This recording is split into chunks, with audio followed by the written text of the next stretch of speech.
What a nonsense community. ಚಂಡೀಗಢದ ಒಬ್ಬ ಪತ್ರಕರ್ತ ಭ್ರಷ್ಟಾಚಾರದ ವಿರುದ್ಧ ಹೇಳಿದ ಅಂತ ಹೇಳಿ ಕೆಲವರು ಆತನನ್ನು ಕೊಂದೇ ಹಾಕಿದ್ರು.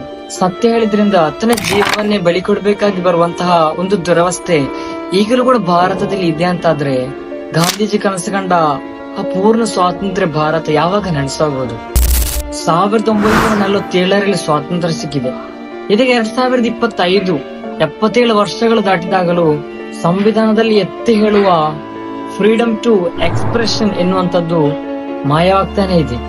ಈ ಕೊಲೆಯ ಕುರಿತು ಪ್ರೆಸ್ ಕ್ಲಬ್ ಆಫ್ ಇಂಡಿಯಾದ ಅಧ್ಯಕ್ಷ ಹೇಳಿದ್ದು, this is not just murder of person, it's murder of freedom of expression ಅಂತ. ಖಂಡಿತವಾಗಿಯೂ ಅದೇ ಆಗಿದೆ ನಡೆಯುತ್ತಾ ಇರುವುದು.